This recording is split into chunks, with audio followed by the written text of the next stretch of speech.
What? Subscribe. Subscribe. We'll highlight all that. Don't you worry. Just But of saying, course, you gotta remind people. You want to get Subscribe right now. subscribe. subscribe. Of course. Philadelphia, baby, you're gonna love it. Best sports fans in the world. Actually, the worst, but that's what makes them the best. The dress is going to be on Ben's body. The question is, though, is where are we going to play? Are we going to be subtle, or am I going to bring your ass to Bethpage? I don't even know if they would let you even walk on the golf course in a skirt. But I'm like, what do you think? Like, what's fair now at this point? Well, like, no, like, what's fair is like, what do you mean? Like, are we going to be subtle? Like, do we go to like a par 3 course and just like, so like No. not a lot of people are going to be there and it's just No. us for fun? No, Or we're bringing you to like a big time golf course? we're gonna go to a golf course, an 18-hole golf course. Like that is fair. I love it. Okay. Look. Here's the way I look at it. Okay, I lost. All right, fair and square. I believe you ended up with 42 points. And I ended up with 41. Yep. We both tied this week at 1 for 5, which is kind of sad. The fact that we went 1 for 5 in our season finale. That's kind of sad. Not gonna lie. I think you'd agree with that. It would have been better if maybe if we both went 4 for 4. That would have been pretty dope. But regardless, I lost. I didn't do a good enough job. I did not do a good enough job of giving the people what they desire, which is good betting picks. And I have to do this because I'm a man of my word, and I am going to wear that dress, and we are going to create some great content for our viewers out there and for our listeners.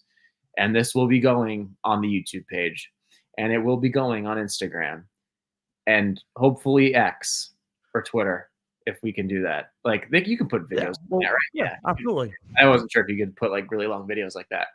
No, I mean, I was literally thinking like we could just like go to Bethpage Yellow and just like do it there.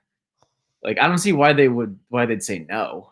Like because like guys do that stuff all the time. Like if that's like a classic you lose fantasy football bet, like you're like last in your league or whatever. Like that's like a classic bet.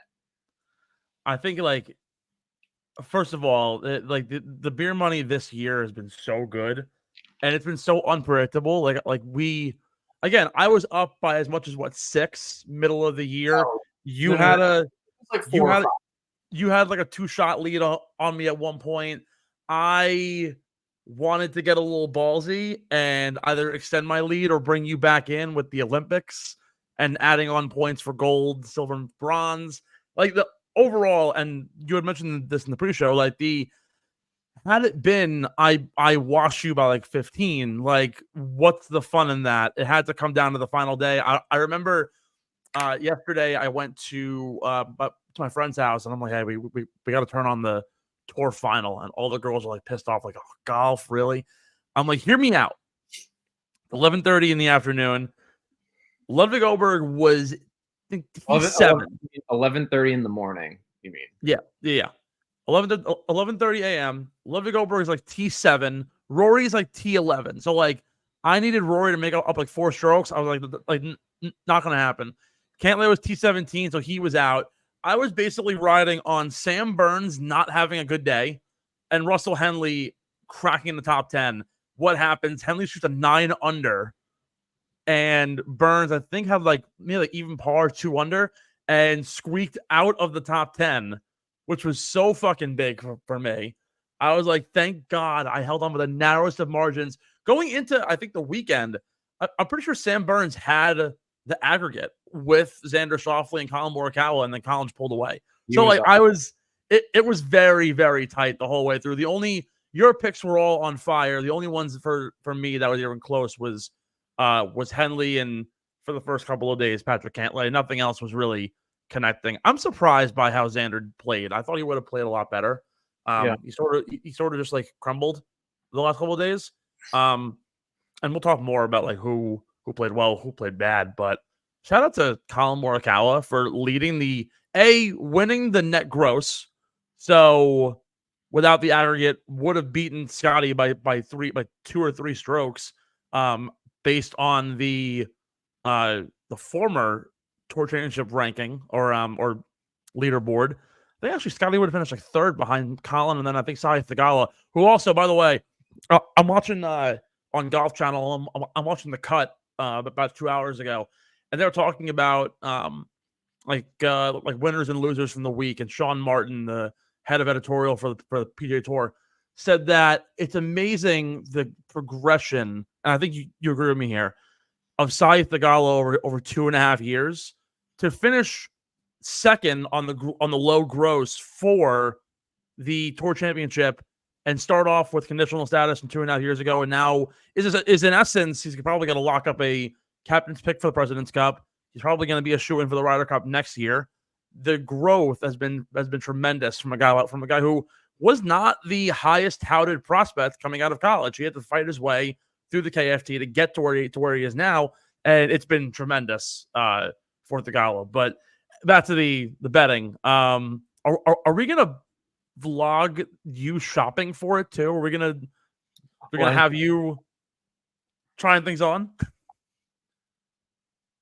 I mean, here's the thing. Like, I didn't even think about that. I mean, honestly, at this point, like, I think you should if we think of if we think about this logically, okay, that's been a saying of mine recently. If we think about this logically, since you and I were involved in this bet, I think it needs to be Stephen McAvoy approved. And I think I didn't even think about that, like us vlogging me trying shit on and like whatever. I actually think that would be really, really fucking funny. Now, I think that would be great, actually. Question: You're back down in Florida now. Yeah, we'd have to do this next summer. Yeah. Is your mom gonna like visit you at any point in the near future? My mom? Maybe. Why? I think it would be so fucking funny. So the way I viewed this in my head last night, right? The way we do this is you personally video yourself, like just on your phone casually. Hey, Ben Pirro at the PGA Superstore in Florida. I want the video to be with your mother critiquing you on what to wear. No. And I think that would be the most funniest bit of content. I don't see anything until you show up to the course next summer and we do it, and it's like the big reveal. Your mother approving it, I think, would be like similar to me approving it. I would rather not know and be surprised when you show up. Okay, I could do that. I could also take my aunt or my sister because they live in West Palm. Yeah, exactly. Like at the end of the day, your sister would be hilarious. Like, you really only have two choices. You can either go skirt the top, which I'll let you wear like your own top. You'd really just be wearing a skirt because why spend the money on a girl's top unless, of course, you want to buy the outfit for your sister. Well, okay. Well, here's the thing. Like, you're also huge, so like the skirt would be huge. Well, because here's the thing. Like, I was like the way my brain like the way I envision this, like it's a dress, like it's a skirt and like a tank top, like show like with a off, like it's something along those lines, or just like a golf outfit. But like it has to be like I can't just like wear my own shirt because I feel like that's like defeating the purpose. Because like I said, like when you see those guys do like those fantasy football bets, like like whatever, like when they lose, like it's a full-on dress. Like that's what it is. Like if at this point, like if we're gonna do this, like we have to do it right. That's like we can't just like skimp on those things. Preferentially, would you wear a separate top to bottom, or would you wear the one piece full? I just think I guess for like comfort purposes, because I don't think I could fit in like a one piece full. I mean, if we bought you like a 2XL, probably, yeah. Yeah, I guess. I'd probably just go with like a separate top than bottom thing. Okay. I think that would be honestly kind of funny because like it would be like literally like me like wearing a tank top, just shoulders and arms out, and then just like short skirt, like thigh and all. Is the goal to be able to tuck in the shirt to the skirt, or would you want to cut off, basically? It depends. Like a crop top. It depends on how I look that day. Oh Christ, a lot. This is gonna be great. That's how I look that day. Because if I'm feeling a little chubby, I'm gonna have to get two tops at this point.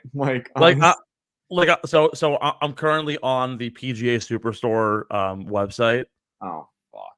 I would love to see you like in this, like the skirt, but then also like the sleeveless with the collar, like tank. Okay. So like to give us options here. I'm curious on what you think. Ooh. So like they have this, right? Like the full, I believe this is a one piece. Long sleeve turtleneck dress. Obviously, the summer it'll be hotter, but like how it's all just one piece straight through. You can either go with that. Again, don't know if they would have anything to fit you. Probably the top and shorts separate. We should also probably we're gonna need to get a long fucking skirt for you. Well, why? Like, I mean, we gotta cover your underwear.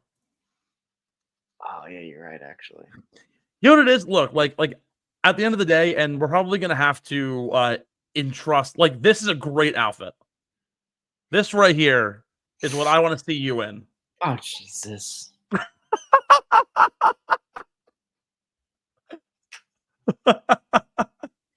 Christ Almighty!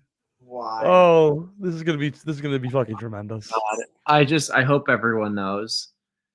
Don't ever like. There's gonna be so much humor with this whole shebang, whatever that whatever.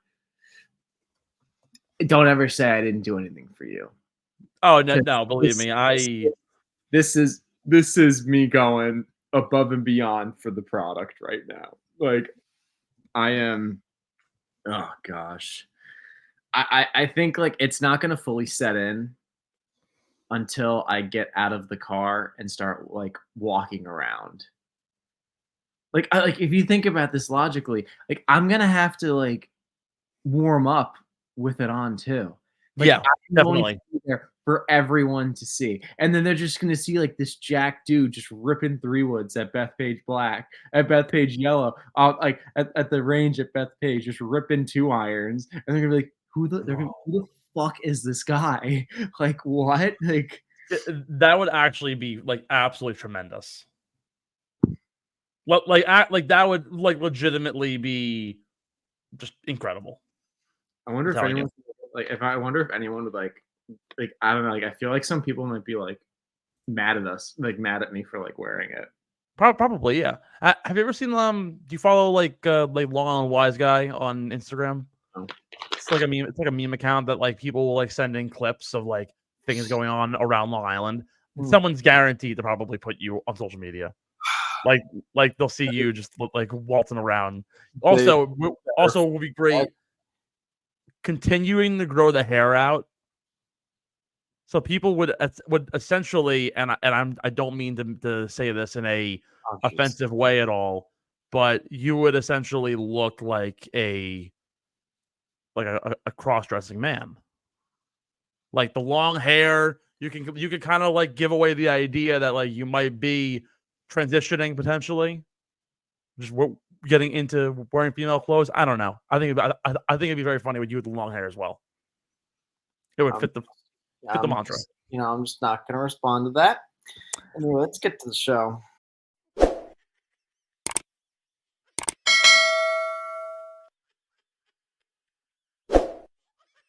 Get in the Hole is brought to you by PHI Apparel Company, our incredible merch partners.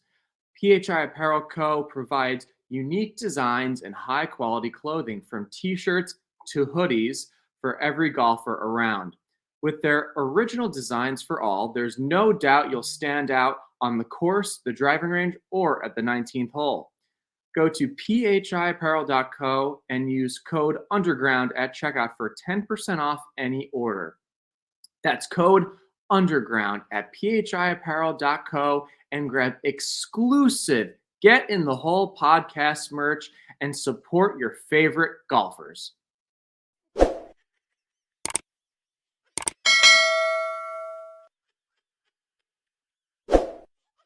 Hello, friends. Welcome into the Get in the Hole podcast. Steve-O McAvoy here with Ben Pirro. The 2024 season has finally come to an end, but that does not mean the golf is over.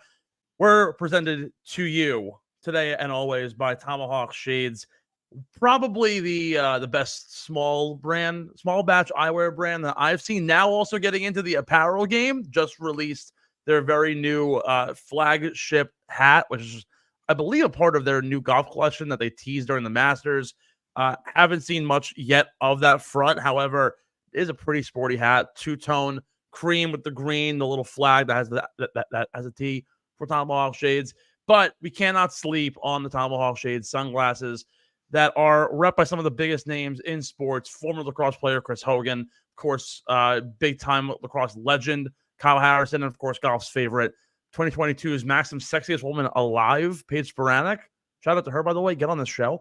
Head to TomahawkShades.com. Use the Tomahawk Shades app for 25% off your next order. Get yourself some sunglasses, Blue Light Plus glasses, prescription lenses, anything from on the course to off the course, skiing, snowboarding, and the like, all available at TomahawkShades.com or the Tomahawk Shades app.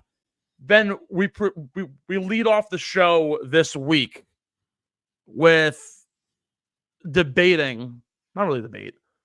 I want you to name me or give me a word or a phrase or something to describe the season that Scottie Scheffler has had, finally locking in the Tour Championship. In 2022, he was up 6 strokes and lost to Rory McIlroy. 2 years later, up 6 strokes going into the final day, held on, won by almost a touchdown on the field. And the season has just been incredible. Give me a word to describe it as we look back on what really is a memorable year.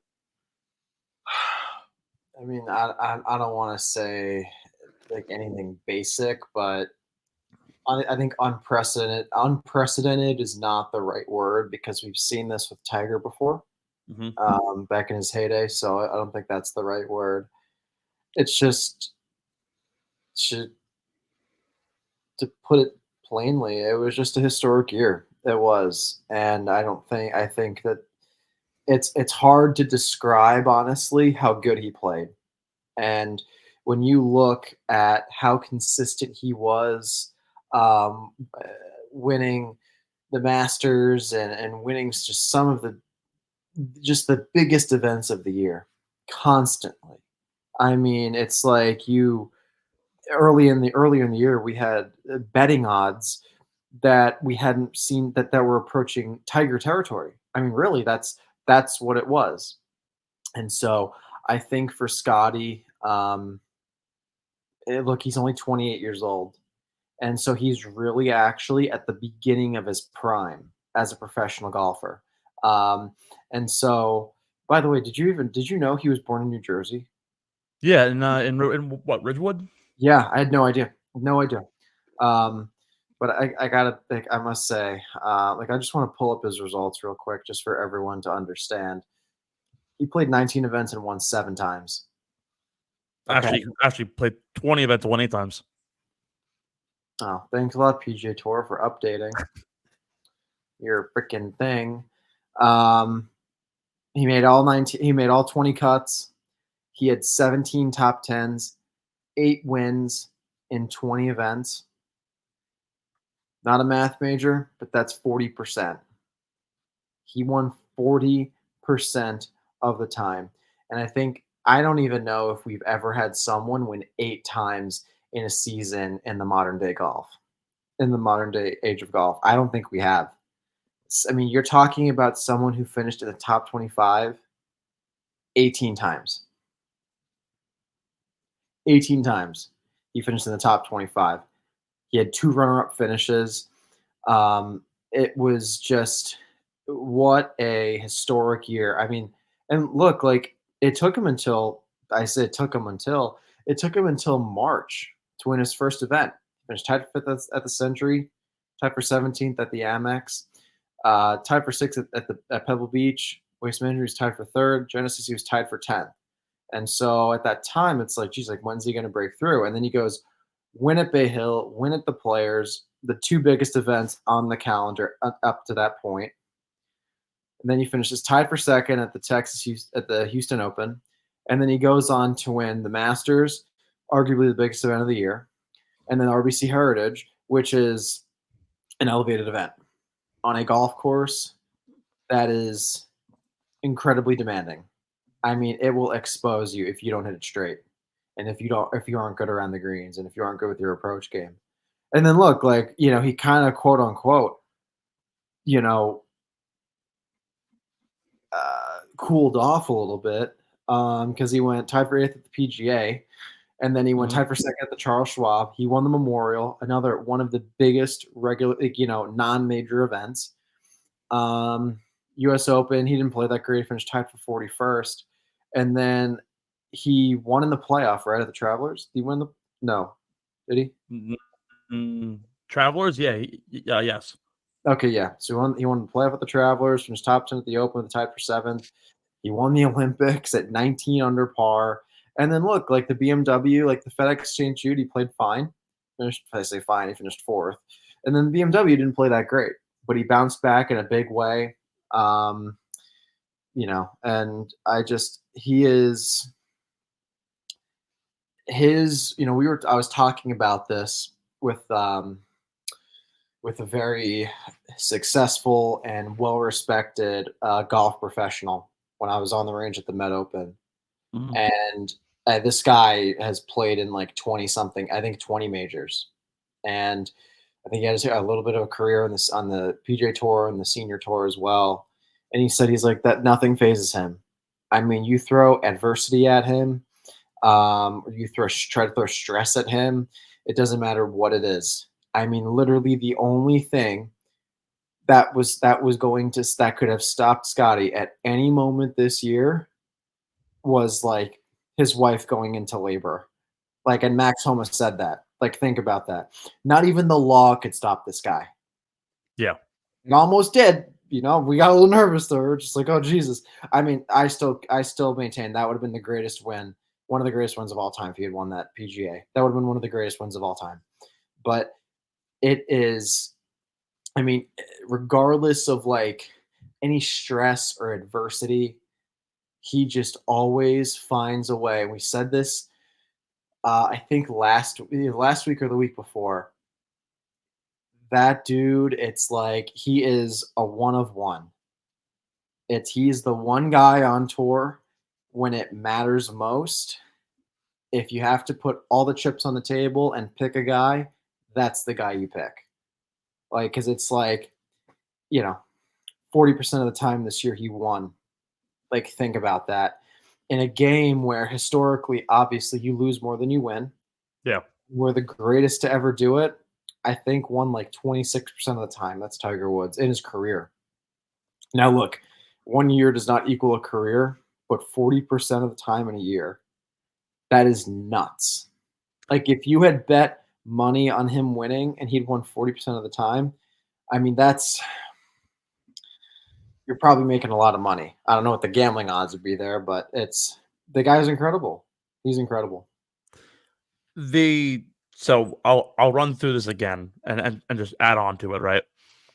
20 starts, 17 top 10s. That is a conversion rate of 85%. 8 wins in his 20 starts, again, 40%. Won his second major at the Masters. Technically even won the 5th major for the second time, the Players. Won the gold medal, FedEx Cup champion, spent the entirety of the year as the world number 1. That's the first time that someone stayed the world number 1 completely throughout the year in the last 5 years. He has the 4th best all-time strokes gained total number. All 3 that is behind is Tiger Woods, all of which were 3+. His topped out at a 2.49, but that number is strokes gained total. Strokes gained tee to green, he's second all-time with a 3.3. So when you look at it from that lens, the putter the whole year, and as I've said it multiple times, failed him enough to drop him from second all-time to 4th all-time for strokes gained numbers. He won half of the elevated events calendar. He earned $62.2 million this year, which to quantify it is $3.3 million per tournament, $830K per 18 holes, $12,000 a shot, and $3,000 per minute on a golf course, averaging out of 4.5 hours per event. only one player has ever won 8 events in a single PGA Tour calendar year, and it was Tiger Woods in 06. Oh. The other part of that that's fascinating is that Tiger Woods' numbers from when he won a ton of times in 2001 were actually better than his stats when he won 8 times in 06. Tiger Woods in 06 also won 6 regular season events, didn't win the Players, but won 2 majors. And when he did win in the fields that he was at, the odds board, or just the overall gap between him and player B, was about 800 plus 800. Scottie Scheffler's was not nearly that tight. However, wasn't that tight, but it also wasn't that wide. The competition when Scottie Scheffler's played this year has been the best it's been on tour in a long time. And you can go back and forth, and we can talk about how, and I remember talking about this a couple of years ago, like, there are fields and there are playoff runs and major events where there's 7 or 8 guys that are in peak form. And we can debate the live thing all we want, not having to play against John Rahm every week, Bryson DeChambeau every week, Dustin Johnson every week, whatever. But in top form the entirety of the year, Wyndham Clark, Victor Hovland, Rory McIlroy, Xander Schauffele was by far the second best player. And honestly, if you take away 2 of Scottie's wins, Xander Schauffele very well might be the player of the year this year. And he was even so far away from what Scottie even did. Like you said, the law couldn't even stop him. He spent 3 hours in a jail cell, still finished fucking T13 for the week. Had 1 hour of practice that second round day. We've never seen anything like this since Tiger Woods. And I've said this a lot this year. The brevity of saying that is so heavy because every single golfer in the history of golf has never been able to do this. Tiger Woods is the one person who has been eons above everybody else. He's been better than the Hogans, better than the Nicklauses, better than the Palmers, and so on. Scottie Scheffler had the second greatest historical season of all time across the board. He was better than everybody in strokes gained putting, strokes gained tee to green, accuracy, and even when he was at his worst, he didn't finish any worse than, I think, 22nd on the year. It's actually disgusting. Tiger Woods in 2016, right, played 15 events. He won 8 times. He had 1 runner-up, 11 top 10s. 11 top 10s, 15 tries. It's about 73%. So Scottie beat him in that. Also played 5 more events than him. Tiger made 14 of his 15 cuts. He WD'd in 1 event after making the cut, and then missed the cut. So he already did better there. It's also kind of funny to think about how Tiger won $9 million that year. Scottie's won 62. But again, the fields were different. The world was different. Golf in 2006 was nowhere near what golf is now in 2024. It really is unprecedented because I don't know a single person who, if you look at any PGA Tour player right now that can do what Scottie did, I don't think anybody could do it. Not Rory from 10 years ago, not even prime Jordan Spieth, not Xander Schauffele next year, not Victor Hovland next year, not Colin Morikawa next year. Nobody. No one's going to be able to ever do this again. And what's crazy is Scottie's probably going to do it again. He will probably win 5 more times next year because he's just ahead of everybody else. Xander Schauffele said it on Golf Channel the other day. He was like, it does not matter what you put in front of him. He's always just composed, and he practices the way that he plays. He shows up to the golf course. He never deviates. He's always himself. And Xander even said it. He was like, it's so hard to not want to root for him, even though every single week you go in saying, I want to beat this guy. But you can't be mad at him for being as good as he is. And he's just genuine. And while Tiger had that like crazy arrogance about him that you knew he was him and he'll let you know that, Scottie doesn't do that. Scottie Scheffler went into the Olympics and said he wants to have fun. Not win a gold medal, not represent the USA. No, he wanted to have fun. Go and enjoy Paris with his wife and his new kid. It's amazing. Well, I mean, yeah, like there's a difference in personality types. Clearly, that's why Tiger's very quiet on the course. He doesn't really engage with people, and Sky's the complete opposite. That's just their natural way of handling being in that environment. Yeah. And look, I mean, Scottie. I mean, this is the close. This might be an overreaction, but as of right now, he is the closest thing we've seen to Tiger Woods. Yeah, absolutely. That's literally how it is. And look, like he's missed more cuts. He's missed 19 cuts in his career, I believe. Tiger at this point, at this point in his career, that many years on tour, I don't think he missed that many cuts after 4 or 5 years on tour. I'm not 100% sure on the math there. Because remember, Tiger never missed cuts. And Scottie, he missed some cuts early on in his career for sure.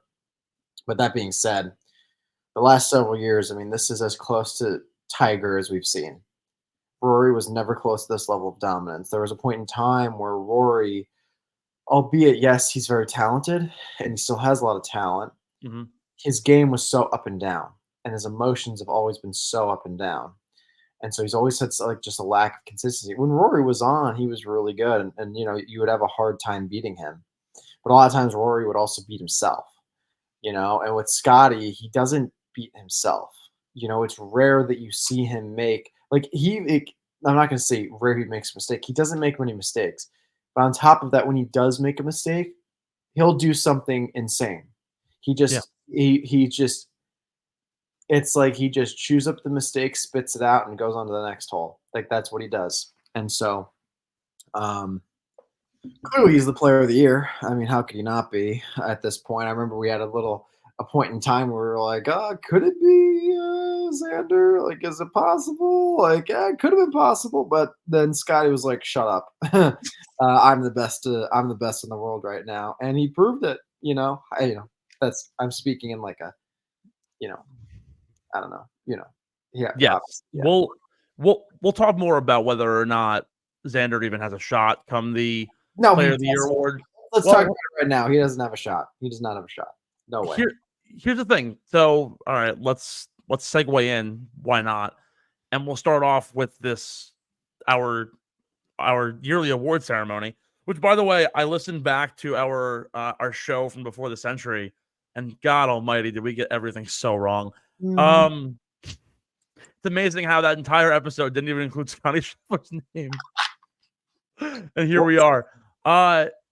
Does Xander have a shot? No, I don't think he does. But they've been going back and forth a lot about this during the playoffs. A lot of different reporters have asked guys like Colin Morikawa, Xander Schauffele, Justin Thomas, and the like, hey, like, who would you take? And a lot of them have actually said, like, it's hard to go against Xander's 2 majors because obviously everyone cares about the majors more than anything else. But looking at just the numbers alone, Scottie was number 1, of course, in strokes gained total. Xander was second. They're the only 2 players that had a 2+ strokes gained total metric this year, and the gap was 0.4. Like that doesn't sound like anything crazy. That's a huge gap. That's the equivalent of there's recently been the reports of Noah Lyles racing Tyreek Hill in 100 meters. Noah Lyles might win by 0.2 seconds. That in sprinter metrics is absolutely gas the guy. 0.4 on anywhere from strokes gained total is what, 3 putts, maybe 4 putts, maybe 3 really accurate drives. Like it's very, very wide with the amount of mistakes that you can make. To say that is one thing.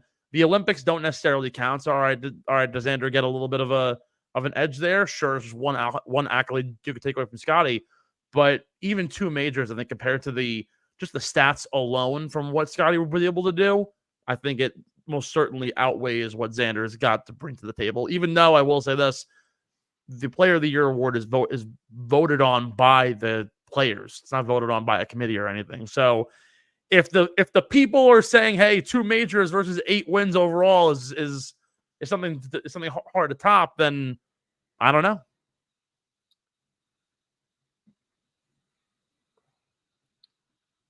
First of all, it's 2 majors to 1 major plus 7 wins. Okay, and they And both the players, played- which we can quantify it as a major at that point. and the players and the Arnold Palmer and the Memorial. So and the Olympics, which Xander, I believe, played it. I get it. It's not an Yeah. official. And by the way, that's why on the PGA Tour website they had it at 19 events because the Olympics isn't considered, even though they had it listed on Gotcha. the player profile. It's because it's not an official event. But Gotcha. to us, that it's a real tournament. It is. Yeah. I think it is. So yes, which he beat Xander in that as well. I mean, head to head. Let's be honest. Like, yes, Xander had a very good year. And I think it's pretty safe to say he got the monkey off his back. He knows how to close now in the most high leverage situations. Okay. With that being said, it was the Scottie show this week and this past week in Atlanta. That's what it was. And I truly believe that there is absolutely, positively no way, not a snowball's chance in hell that that Xander wins that award. There is no way. This guy had the second most historically amazing season, coming in second to Tiger Woods' 06 season. Yeah. Okay. And Tiger's the greatest to ever do it. I am not at all saying that Xander didn't play well. He played phenomenal this year. Unfortunately, he ran into the human buzzsaw with the smile on its face named Scottie Scheffler. That's literally what he ran into, along with everybody else, everyone else. So there's no way. There's just absolutely no way. And you know what? If Xander did win that award, I would say we need to recount with the votes. That's what I would say. Yeah, that's what I would say. Someone miscounted. You know, there's some shady shit going on. I don't know. But yeah, that's what I would say. Yeah. Yeah, Scottie clearly wins our nomination for Player of the Year. I think it's crazy to even debate this at this point, but I'm curious to know, like, what's the number if we took away wins from Scottie? Like, where do you then take the 2 majors over everything Scottie did? What, 4 wins, 5 wins? Do you even consider it at that point? Like if Scottie Scheffler did half of what he did this year, does he lose to Xander Schauffele? Can you see me? Yes. Okay, because my screen went just completely black. Can you repeat the question again? Because this just threw me off. My screen is completely black. If Scottie Scheffler did even half of what he did this year, let's say stats remain the same, but doesn't win 4 times, still wins his major in the Players, and wins 2 other events, do you then consider Xander's 2 majors or over Scottie's 4 wins plus the stats? Yeah, at that point, it's like if you have 4 wins plus the Masters, so that'll be 5 wins, including a major, versus the 2 wins by Xander. At that point, you have to look at that's very, very close. I would say you'd have to bring in the stats, the advanced metrics. That's what you'd have to bring in. You'd have to look at all the strokes gained stats. I think that would probably be the tiebreaker, and then whoever wins in that tiebreaker, that's what happens. So I'll be right back. 1 second. Go ahead. So that right there just goes to show you what it takes in order to beat someone like Scottie Scheffler. When you go straight up 1-on-1, where you would need to be in order to get the qualifications to win the Player of the Year. Even if Scottie did half of what he did, there's no way that you can discredit him for anything that he did. We're going to move on to our Get in the Hole awards for the year as Ben jumps back on in. Hello, honey. Welcome back. It's good to have you. We are jumping right into our 2024 Get in the Hole awards. We already talked about our Player of the Year, but we have much more to cover. But first, I want to give a shout out to our great sponsors over at Acorn Hills, bringing you and changing clothing through conservation with bringing tremendous apparel from on and off the course, all using the biodegradable packaging and plantable clothing tags. They've appeared in the past on the National Weather Service. Also recently partnered up with the National Forest Foundation. For every $1 that you spend on acornhillsco.com, the National Forest Foundation will plant a seedling to promote forestation growth across the United States and beyond. Once again, of course, Acorn Hills started out. I've talked to their founder, Nate, awesome guy, D3 golfer. Started out, is actually still playing too. Started out literally in a dorm room and has now been able to build themselves up to a tremendous brand, really great quality clothes, all promoting a great cause and trying to promote conservation and growth in our environment. Use code GITH15 for 15% off your next order at acornhillsco.com. Look your best from the ground up. The Getting the Whole Awards, we looked back on what we reviewed the week before the century, and I'll read these off to you to start. We have 3 awards to give out, aside from, of course, our player of the year. But looking back, we picked our major winners. We picked one player to have their first tour win. We chose our comeback player of the year, our underachiever of the year, and then our rookie of the year. Let's take a second to unpack this. Ben, for your majors, you took in order from the Masters to the PGA to the US to the Open. You took Max Homa, Dustin Johnson, Ricky Fowler, and Tommy Fleetwood. God, what a bad year. I took Brooks Koepka, Colin Morikawa. Homa was in the final pairing in the Masters, so that was actually a lot closer than you think, even though Scottie ended up like lapping the field. Max Homa was not in the final pairing. Yes, he was. No shot. Yes, he was. He was in the final pairing. There's no chance. Yes, he was. The final pairing on Sunday? Yes, he was. I know he finished top 5, but I don't think he was there. I'll bet you $5 right now. I gotta find this right now. I bet you $5. Hold on. I want to try and see if I can find this at all. Shit. I mean, I took Brooks Koepka, which also crashed and burned, but all right. Am I gonna end up finding this sooner than you? Round 4 tee times. Here we go. No, Homa was in the second to last time. It was Colin and Scheffler in the final. Damn. I think the final pairing, the third round. I don't know, whatever. So Homa, DJ, Ricky, and Tommy Fleetwood. Fleetwood, I think he did okay at the Open. I know Ricky burned out, and DJ didn't do anything the entirety of the year. I took Koepka, Morikawa, Victor Hovland for the U.S. Open, and John Rahm for the Open. I know all of them did well in those events, but none of them won, of course.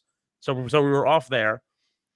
You took Tommy Fleetwood to earn his first tour win. You also said you called this year his breakout. You said he had 3 wins and a major this year. I said Minwoo Lee would get his first win. Neither one happened there. The comeback player of the year, you actually probably hit it right on the head. We'll talk about it in a second. With Justin Thomas. I gave 2. I gave a LIV and a PGA player. I said Jason Day and then Dustin Johnson. Jason Day actually did have a really good year, but not nearly to the extent as JT did, and amongst others. And then our underachiever of the year, I think you and I both hit these pretty well. You said Lucas Glover, and I said Rory. You had said specifically that that the end of his 2023 year was a total fluke, and he would completely dip off. And then I said Rory said he would win at the most a DP World Tour event or maybe the Scottish Open, which I think he won the Wells Fargo for the 18th time, and he won that Mickey Mouse trophy with Shane Lowry. So yes. We can almost count that. And then rookie of the year, you chose Gordon Sargent. He ended up opting back into play his senior year of Vandy, so he never actually. Thanks, Gordon. Really appreciate that, dude. Thanks. Yeah. Really made me look like a moron there. What? I'm just joking around because he opted to go back to college. That just makes me look like a moron. I mean, hey, you know what? He will. When he graduates next year, he'll be really freaking good. But I'm just saying, okay, shut the fuck up. What I'm saying is, the guy that I picked decided I'm not even going to turn pro. I'm going to go back to college. Made me look like a moron. If it makes you feel any better, I picked Adrian Dumont de Chassar, who played 20 events. He had 2 top 25s, 1 top 10. He made 9 cuts. He missed 11 cuts. His best result was a T6 in Puerto Rico, and his only next best finish was in Punta Cana. He didn't finish better than 23rd otherwise. He had 6 finishes outside the top 30. So crashed and fucking burned there. And with that being said, let's actually get into who actually deserves the picks. We start off with the comeback player of the year, and I'm gonna really pose this question to you: is there anybody who isn't Justin Thomas? That's hard to say. I think Billy Horschel is definitely one of them for sure. I think possibility. I mean, jeez. We could maybe say Adam Scott. Maybe I don't know. I think Billy Horschel would be more deserving just because Adam Scott the last 3 years has almost had more of like a renaissance and he's just gotten better and better the past 3 years. Yeah. His career, I'm not gonna say like dead in the water, but it was definitely slowing down for a period of time. And I think you'd agree with that. So, obviously, look, it helps when a bunch of guys jump ship and go to LIV. That helped a lot of people out. But at the end of the day, I think Billy Horschel would be a good second place option in that contest award.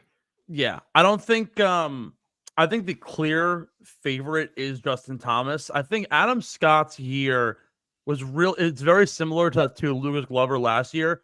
A lot of it was really predicated around the last 6-7 weeks of the year. I'm pulling up Scott's numbers right now for what he did this past season. Played in 19 events. He made 17 cuts, which honestly is a pretty standard number for Adam Scott, despite being 44 years old. He still is a very quality player. 2 runner-ups, 5 top 10s, 11 top 25s. Actually, really good stuff. But when you look at his beginning of the year to the end of the year, his first event came at the AT&T, finished top 20. Had a trio of top 20s, missed the cut, then was like hovering around. He had 1 T15 at the Valero. Otherwise, all outside of the top 20 for the next few weeks. The final stretch, though, from the Scottish Open, I gotta fucking fly right on my fucking thing. From the Scottish Open to the end of the year, 2nd, 10th at the Open, 18th at the St. Jude, 2nd at the BMW, and 4th at the Tour Championship. So a lot of that comes from there. But JT, the entirety of the year, 19 events, 15 cuts made, 5 top 10s, 9 top 25s. He was on fire almost the entirety of the year and really is a tale of 2 seasons. Last year, missing the FedEx Cup playoffs, came down to 1 shot at the Wyndham, a chip out from the bunker, missed out on his chance. Everyone was like, why the hell did he make the Ryder Cup team? Now it's like, yeah, he'll probably end up being a captain's pick for the President's Cup, but like, my goodness, does he deserve it? Has played his best this year in the events that you would expect somebody of his capability to play well in. Finished 12th at the Arnold Palmer, 5th at the RBC Heritage. The majors were not his friend. He missed the cut at the US Open, the Players, and the Masters, but did finish top 10 at the PGA, finished 31st at the Open. But in the events that matter the most, from the Tour Championship, from the very last player at the Tour Final to finish top 15, to play well at the elevated events, the PGA, the Travelers, the Wells Fargo, the RBC Heritage, so on, I definitely think from where he was last year to where he is now, it's a complete 180. I think he missed 15 cuts last year. It was horrible. So that's a real kick in the ass for anybody who thinks that JT is not back. He's most certainly back. But like Billy Horschel, I think also does particularly fit in the category, but also Adam Scott. The Underachiever Award this year, between your pick and Lucas Glover and mine and Rory McIlroy, I think both are very fair, but I do think we're missing one glaring one, and I think I know where you're going with this. So yeah, there's one name that stands out amongst the rest, but also what's interesting is that when you look at the FedEx Cup standings from this year, right, he still finished in the top 50, but they just like I realized something in the last 3 weeks when looking at the FedEx Cup standings and how things play out, right? Like Jordan Spieth finished in the 60s, but really did not have a good year whatsoever. This guy finished specifically at 46th, but did not have a good season at all from what we would expect from his capability year in and year out, at least from what he showed us 2 years ago to last year, making the Ryder Cup team, being a really strong player. Just because you make cuts does not make you a top golfer on the PGA Tour. It might get you to the BMW, but for me, Max Homa, 20 events, 17 made cuts with only 3 top 10s, 8 top 25s. That's not good enough for somebody who going into this year was supposed to win majors and was supposed to win big time hardware. So I wasn't even thinking Max Homa until you had mentioned he didn't make it to that player didn't make it to the Tour Championship. I was going to go with someone. I'm a little bit surprised you didn't bring him up, Victor Hovland. I thought it was pretty disappointing. I mean, look, if we look at his stats, of the 16 events played, of the official events played, 16 of them didn't have a win, had 1 runner-up. Guess how many top 10s he had? 3. 2. Okay. You know, and he only played 16 events. He missed 3 cuts. I mean, look, I mean, just, you know, he missed the cut badly at the Masters. He wasn't really like, he wasn't the force that he was in the second half of last year. He wasn't. I mean, it took him until mid-May to get his first top 10. True. In fact, it took him until mid-May to finish better than tied for 19th. I want you to think about that. Let that sink in. And then he immediately follows it up with a tied for 15th when he finished 3rd at the PGA. Tied for 15th, missed the cut at the US Open. So at that point, he's missed 2 cuts out of 3 majors. Okay, then he finishes top T20 at the Travelers, T46 at the Scottish Open. Then he misses the cut at the Open Championship. Okay, so this guy had a solo 3rd and 3 missed cuts in the majors. Okay, and then look, he kind of turned it on a little bit, finishing tied for 2nd at the FedEx Jude. That helps. That will help anyone. Okay, but like even at the Olympics, he finished tied for 30th. You know, and so yeah, I get it. You know, I saw what he was saying. How he's like, oh, I could have a bad year and not, you know, I could have a bad year and still make it to the Tour Championship. Well, that's true, but compared to the year that you had last year, I mean, it was night and day. And he says, like, I just don't know where the ball's going.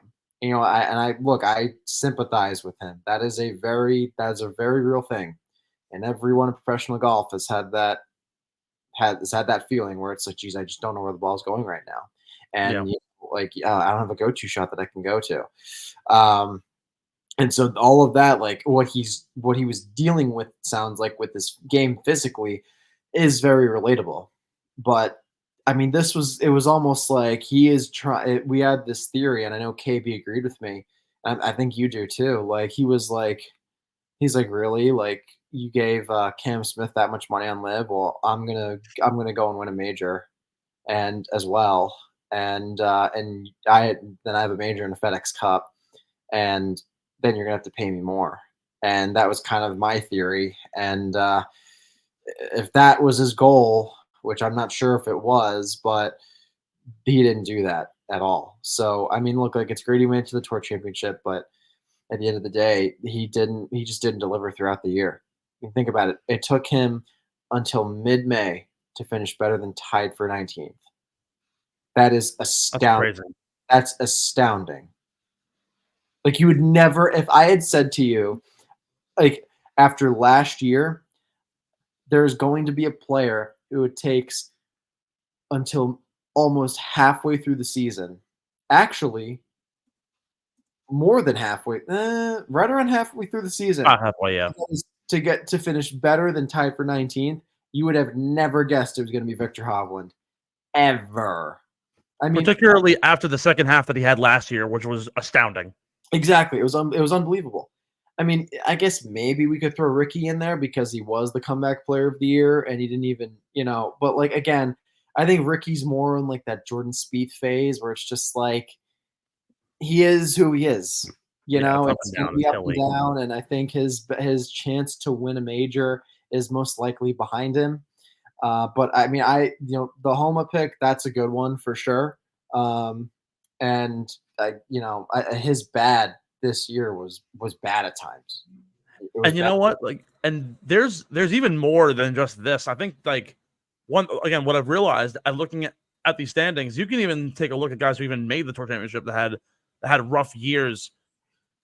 Like you can when you talk underachiever, you can go back and you can say, all right, well, like Tommy Fleetwood was underachiever because he didn't win this year. Same thing with Cameron Young, but they still had 15 top 25s apiece. I think Fleetwood had like 5 or 6 top 10s. Like you can get right there to that mountaintop and just not be able to close. Same thing happened to Minwoo Lee. Like he had 12 or 13 top 25s. He had 2 runner-up finishes. Like he very well could have won this year. Probably should have won this year. But just got edged out at the wrong moments.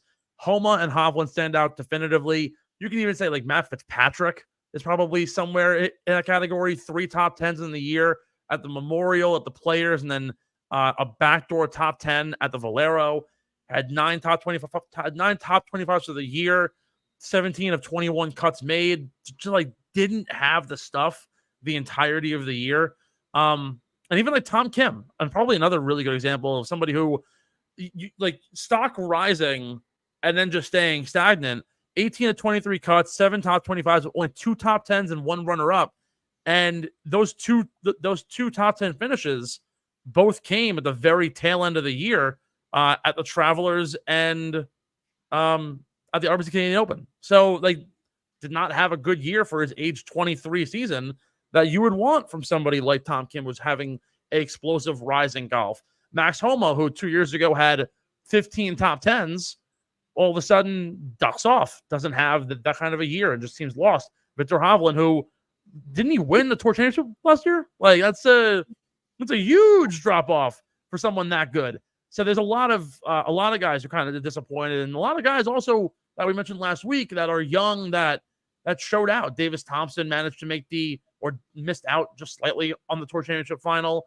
Ashley Batia had a great year. Chris Kirk had a resurging year. Christian Bezaden, who managed to make the top 30. Taylor Pendrith, one of the few upcoming Canadians as well, who you'll see in the President's Cup. A lot of household names did not come to play this year, and it's actually very unfortunate. Finally, our Rookie of the Year award. There were 5 nominees in this category to level out here. So Ashley Batia technically is in his first year, but was ineligible due to previous events played. The nominees this year, I'll give you the top 3 because they're really the 3 that stand out. Matthew Pavon, Nick Dunlap, and Jake Knapp. Alejandro Tosti is also in that category. But who would you say won definitively the Rookie of the Year this year? Who would you say? Matthew Pavon, Adrian Dumont, and it's Pavon, Nick Dunlap, and Jake Knapp are the top 3. Oh, jeez. Gosh, that's tough. I mean, look, like Nick Dunlap, I know he won the event, but he was an amateur. He won twice this year. Oh, that's right. Won the Barracuda. Yeah. Barracuda. Yeah. Good song.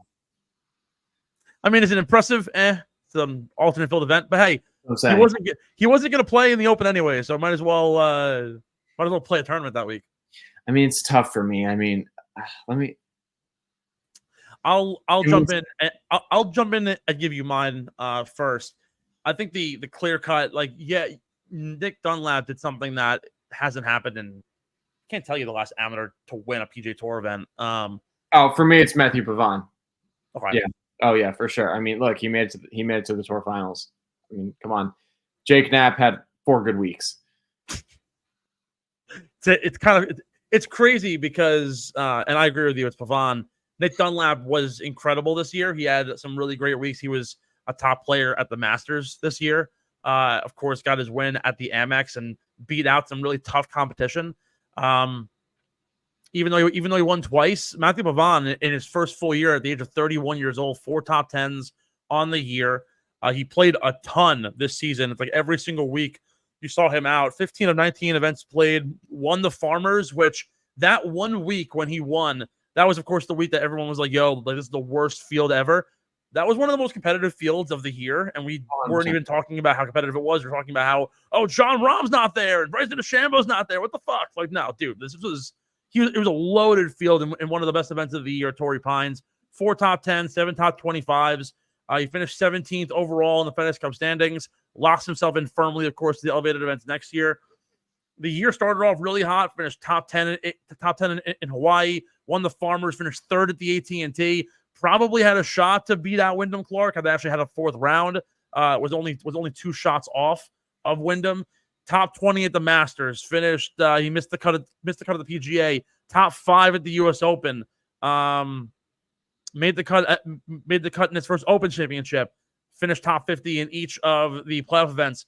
A really strong year for Matthew Pavon, who also led all rookies and all sophomores in almost every strokes gained stat out there, which is incredibly impressive. From a guy who started out in France, has been a DP World Tour staple, but also was not as heavily as successful as the Tommy Fleetwoods and the Rory McIlroys and the Nikolai Højgaards of the DP World Tour, comes in and showed us his medal, and he absolutely deserves the Rookie of the Year. Although Dunlap's 2 wins are incredibly impressive. No, I completely agree. Look, I mean, I think Dunlap's 2 wins, one of them being an amateur, it makes you can certainly make the argument that it is possible, but I think Pavon overall just had a much more consistent year, and his win. Really at the Farmers, I get it that we didn't really have like none of like the sexy names were at the top of the leaderboard, but that was when you compare it to, I mean, it's real. I would argue it was more competitive than the Amex for sure, and then the Barracuda is just an alternate.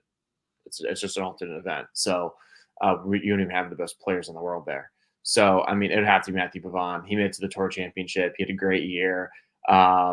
Yeah, and it's funny actually because the Rookie of the Year last year was Eric Cole, who was 34, I think. Yep. And Pavon's 31. Pretty interesting how like 2 years in a row, guys in their early to mid 30s actually win Rookie of the Year, assuming that Pavon wins it. But I digress. Yeah.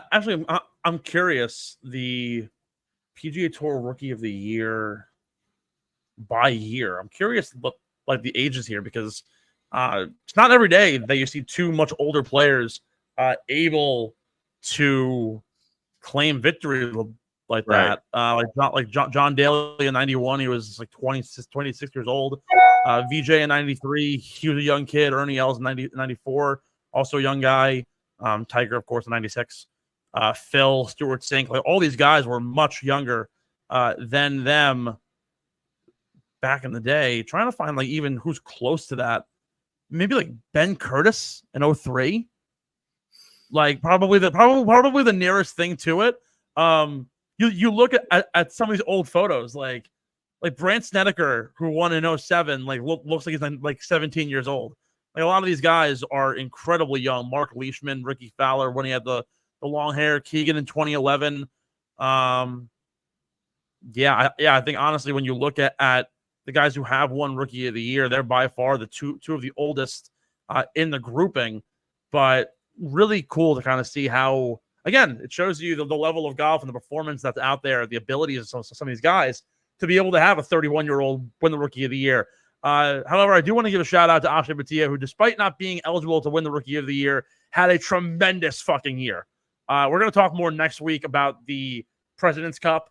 Mike Weir is actually making his captain's picks tomorrow. I believe Jim Furyk is making his later on in the week. But like, dude, Akshay Bhatia is got to be a lock for this President's Cup team, and probably we'll see him as one of the last few in next year at the Ryder Cup. I'm going to be so excited for the first time in my life to see Akshay Bhatia swing a golf club. Might be at the Ryder Cup. That would be sick.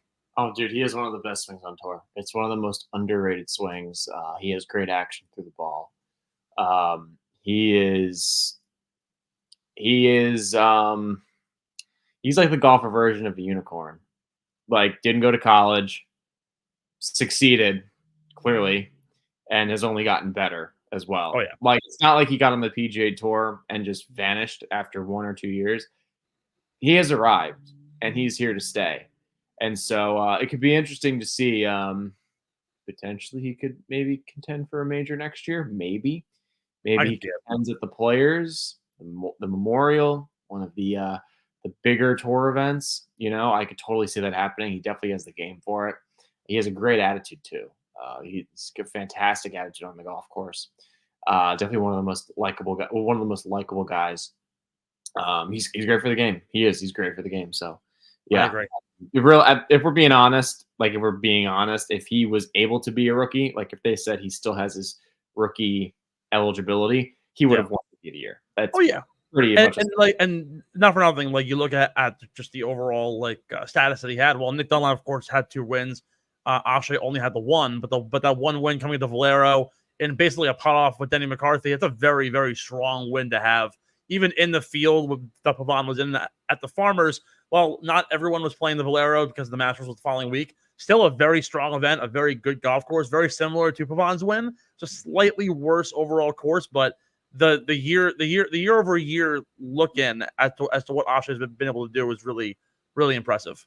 Well, because the thing is, that course at the Valero, that course is kind of a pain in the ass to play. Yeah. If you miss the fairway, like if you miss the fairway or the rough, you are screwed. There is a reason why Kevin Na made like a 14 on that hole or like a 16, whatever it was out there. That is the same exact course. So, but yeah, we had some great golf this year. We really did. We've had some absolutely incredible golf, but the golf doesn't quite end just yet. We have the President's Cup in a couple of weeks. We have what is now the Penn Core Championship, which was formerly the 40 Net Championship, all coming out in the Fall FedEx Series. We'll be back next week to break down what's going to happen at the President's Cup, what's going to happen in the FedEx Cup Fall Series, who is into the elevated events next year in the top 50, and who we're probably going to see tee it up over the next couple of months in order to find themselves into the elevated events next year, also to earn some tour cards, which is always a very important thing. But before we go, I want to shout out a brand new sponsor to the program. KB and I have been working so hard to get this, and it's finally come to fruition, and I'm so fucking happy about it. We are joining up with eBay. Believe it or not, one of the world's largest sellers of used goods is now getting into the golf space. 40% off with eBay Refurb. We have the link in our description. Be sure to go check that out.